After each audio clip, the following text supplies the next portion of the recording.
no nitric oxide, no pump, no growth. Simple as that.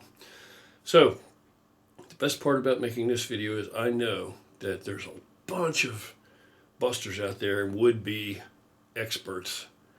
They're going to cry foul and they're going to swear when they see this that, oh, it's ridiculous that there's no, the pumps, and they're going to argue. They want to argue and dispute the importance or significance of the pump, and that, I don't know what I'm saying to say this.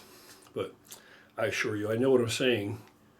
Pretty much most of the time that I say something, I know what I'm talking about.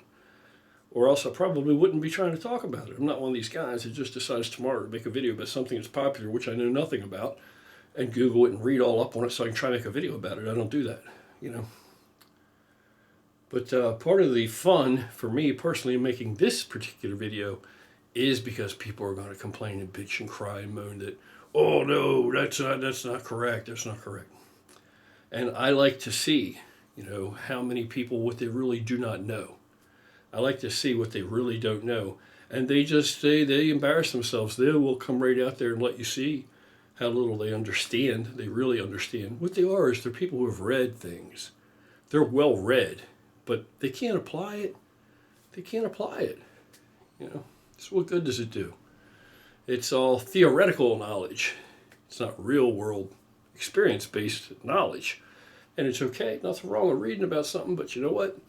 You got to be able to put it into practice successfully. You can read about brain surgery, to the end of the world.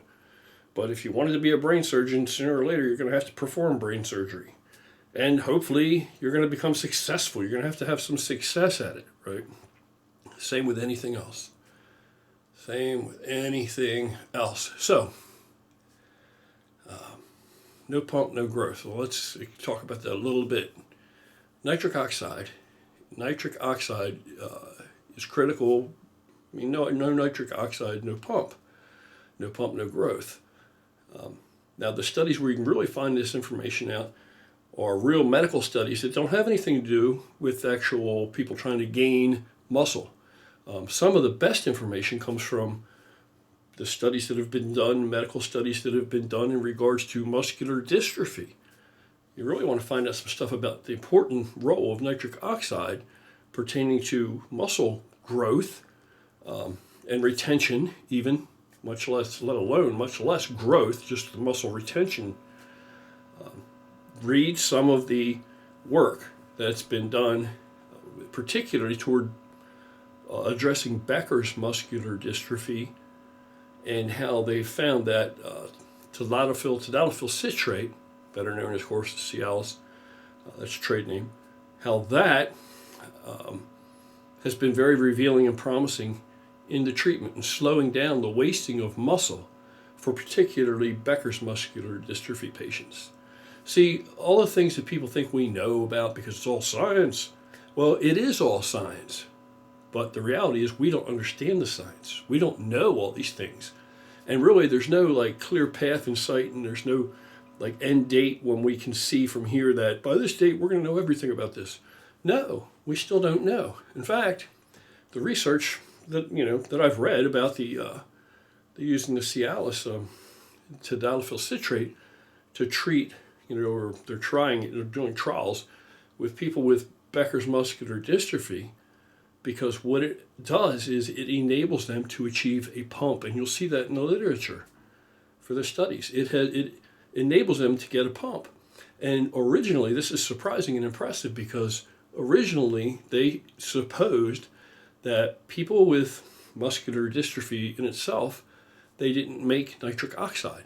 So without the ability to make and produce nitric oxide in the body, which is a gas, so it's not like you can supplement it, you can only supplement precursors. But because they believed they could not produce nitric oxide, this is one of the key reasons for the muscle wasting, because absolutely with no nitric oxide, there's going to be no muscle retention, let alone growth. So the first thing they can do, if they can't cure it, then they want to slow it down. They want to fight it, stave it off, stave the wasting off, the muscle wasting. So that's what led them down the road to this tadalafil citrate, because when they've been treated with tadalafil citrate, all of a sudden they can achieve a pump. And that they can achieve a pump tells them that they're producing and utilizing nitric oxide.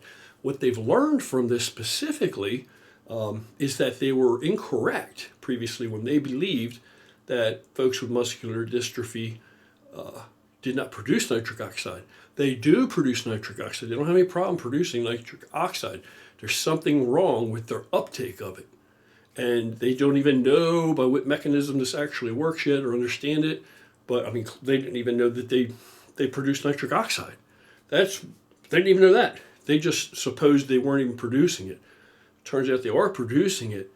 And something, some kind of interaction that the tadalafil citrate has with them in their bodies enables them to be able to uptake and utilize the nitric oxide that their body already produces. So that was all very revealing. So they have moved a large step toward staving off muscle wasting with that. So what we can learn from that very clearly is, number one, that there you go. Yeah, you got to have nitric oxide to achieve a pump, and no pump means pretty much basically no growth. So even you guys out there that think you're gaining muscle and you're not getting a pump, which there's not going to be one really huge guy out there that's going to say that. There's certainly not going to be. Because one of the first things you learn when you really begin to really build muscle is that, hey, wow, there's a correlation here. The better pump I can get, actual more muscle I can grow. You realize that. You're living in the body, you see it happen, you know what's going on. But there are probably people out there that say, I never really get a pump, but I still grow. Well, you may still grow a little because you're getting a little pump. You understand, whether you really are paying attention or not, you're still getting a little pump. If you're not getting any pump at all, if there's no nitric oxide, there's no pump, and then there's no real muscle growth. In fact, as with the Becker's muscular dystrophy studies they've been doing, the research, you can't even retain muscle. There's very great difficulty in muscle retention. It's a lot of muscle wasting right around the corner once you don't either produce nitric oxide or you cannot uptake that nitric oxide and put it into use. So what I'm getting at with all this is all the stuff that I have done all these many years to embellish the pump, with the Carbolin, with now the beetroot powder, with the L-arginine. And L-arginine, I picked that over L-citrulline because for older guys, L-arginine does a plethora of positive things for you. It keeps cholesterol down.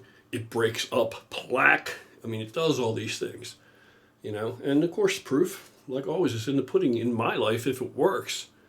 If I enjoy a higher level of quality of life from something, then of course I'm going to retain it. And, the clear connection was when I had all this stuff done where they looked at my heart and they looked in there. They actually looked in there and they said, man, you don't have any plaque. It's ridiculous that, you're this clear. And I said, I don't have any plaque. Wow. You know what? I've been doing all this L-arginine for, past, 7 years maybe? I don't know when I started doing that. Now that I've rolled the beetroot powder in, the pumps are even more exaggerated along with the Carbolin because I need the Carbolin as a transport device, And whole point is that, yeah, like I've told you, try it. The better the pump, the more you can enhance the pump, the bigger you're going to grow, the bigger muscles you're going to grow. It's very simple. It's really not rocket science. It's really not rocket science. But there is a science. Of course, there's science. It all comes down to science. It's just that we really do not understand the science. We understand very, very little. All right, that's it. So, is pump important? Yeah, it's very important if you're trying to get big. If you're not trying to get big, then hey, get on with your bad self. Enjoy yourself. Do whatever you want to do in the gym. It's your body and it's your time and it's your resources. Do whatever you want. Do whatever you're after. Whatever you're chasing. Go for it.